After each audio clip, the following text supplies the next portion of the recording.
Gentleman yields back. Chair recognizes gentleman from California, Mr. Aguilar. Thank you, Mr. Chairman and members of the committee. Gentlemen, like my colleagues, I want to extend my gratitude and appreciation for your service on January 6th and since then, what you've had to go through. I was on the House floor like my colleagues on the 6th when I was told that a violent mob had breached the Capitol. And it's because of your service, it's because of you and your colleagues that we're here today, because you were literally the last line of physical defense, laying your life on the line for democracy. My time will be limited, so I'll be asking questions of Officer Hodges and Sergeant Gannell, primarily about the weapons that you observed and how they were used. Officer Hodges, you were in a unique position because you were down Constitution. You were closer to the White House to start, as you indicated in your testimony. During the morning and the early afternoon on the 6th, what did you hear specifically about guns and explosives that had been discovered by your fellow officers? I was listening on the radio to our gun recovery unit, working the crowd. What we usually try to do is wait for the crowd to disperse before making arrests. That way we don't set off the crowd and set off a riot. So I think they might have identified people of interest that they never got a chance to address, and they were working the crowd to try and confirm reports of firearms on certain people, but it's also difficult to do given the nature of the crowd and how many there were. When I heard the REOD confirm the existence of a device, there was only one thing it could be, explosives. But we, in 42, we had our own objective, our own mission, so we couldn't really, we scanned the crowd, but these people, they know how to conceal their weapons. So on a big avenue like Constitution, you can't really, it's difficult to detect the print, or if it's in a backpack, there's really not much you can do. But we continue to scan the crowd and find what we could. But mostly it was up to our other units to make those discoveries. You talked about, in response to Representative Cheney, you talked about the gear that the individuals were wearing. So combined with what you saw visually, with what you had heard on the radio about guns, that all kind of led you to give pause about the next few hours, correct? Absolutely.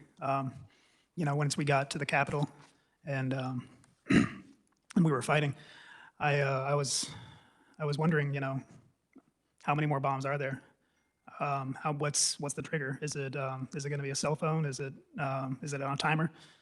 How many guns are there in this crowd? If we start firing, is that the signal to them to set off the explosives? However many there are in the city, is that the signal for them to break out their firearms and shoot back? So that's the reason, why I didn't shoot anyone, and I imagine why many others didn't, because, like I said before, there were over 9,000 of the terrorists out there with an unknown number of firearms and a couple hundred of us, maybe. So we could not, if that turned into a firefight, we would have lost. And this was a fight we couldn't afford to lose. I want to play a video, and I'd ask that everyone watching pay attention specifically to the weapons the rioters were using. You can hear someone yell, "Get your machete." You can see officers being attacked with flagpoles, flares, and gas canisters. If we could roll the video. Taking rocks, bottles, and pieces of flag and metal poles. Cruiser 50, the crowd is using munitions against us. They have bear spray in the crowd. Bear spray in the crowd.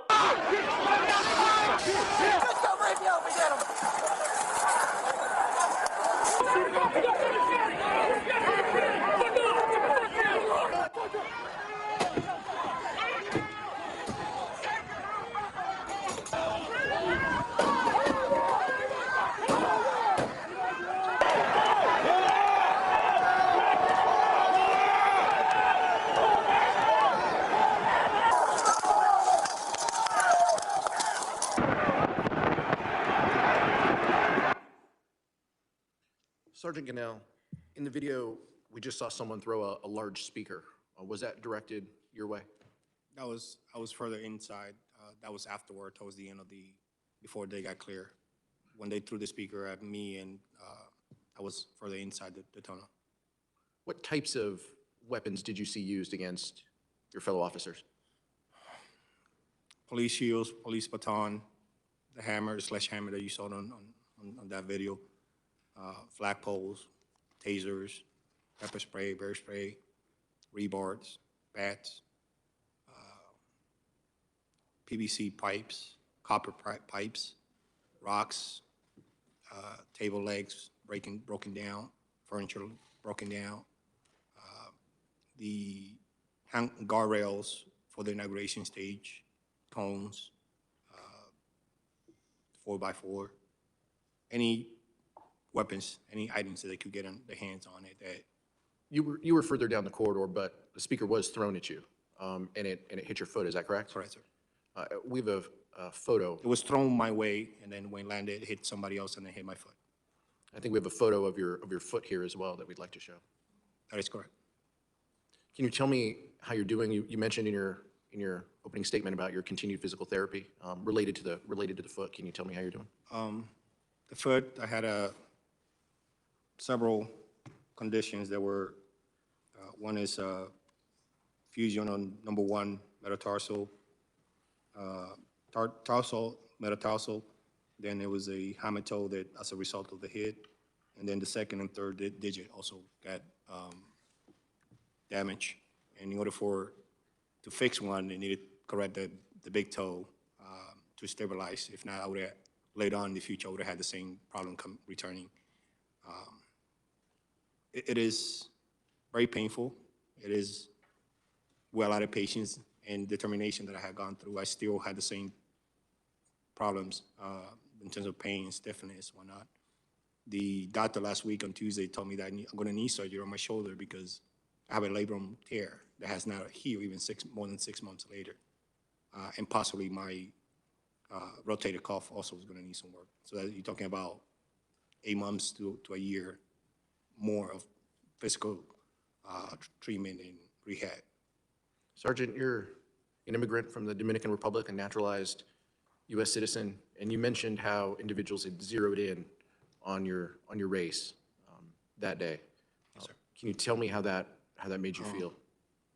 When we were, before or right after MPD just arrived with the fluorescent mountain bike unit, they got there. I was at the front line, and apparently they seen, even through my mask, they saw my skin color and said, "You're not even an American." Regardless, whether I was in the military, they don't know that, but they yelling and saying all these things to me. I mean, when I heard that, I wasn't even thinking about any racial stuff. I'd be like, okay, you don't know that for a fact, so I'm not even entertaining that. But it's just like Officer Harry done. It takes time for you to process that, and you only realize what was happening after you go back and see it from a different point in time, because I only saw that recently. But for me, I wasn't even thinking about that. I'm there to stop them regardless. I'm not thinking what they were yelling in terms of my skin color or my race. And I know an American soldier and former soldier and a police officer. I didn't take that into account when I was defending all of you guys. Officer Hodges, you characterized the attack on the Capitol as a white nationalist insurrection. Can you describe what you saw that led you to label the attack that way? The crowd was overwhelmingly white males, usually a little bit older, middle-aged, older, but some younger. I think out of the entire time I was there, I saw just 2 women and 2 Asian males. Everyone else was white males.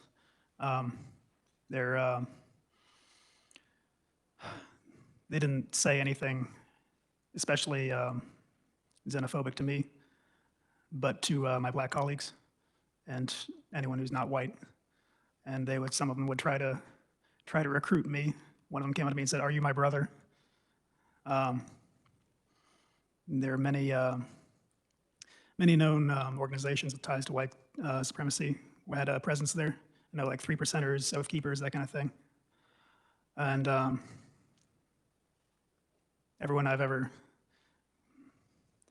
people who associate with Donald Trump are find more likely to subscribe to that kind of belief system. I want to thank the 4 of you for taking the very difficult step of sharing your stories and your recollections of the threats and violence that you endured. No one should have to experience what you went through. And this committee will continue its work to give a complete accounting of what happened, to protect further officers, and to amplify the stories that you've shared today. Thank you so much for being here. Yield back, Mr. Chairman.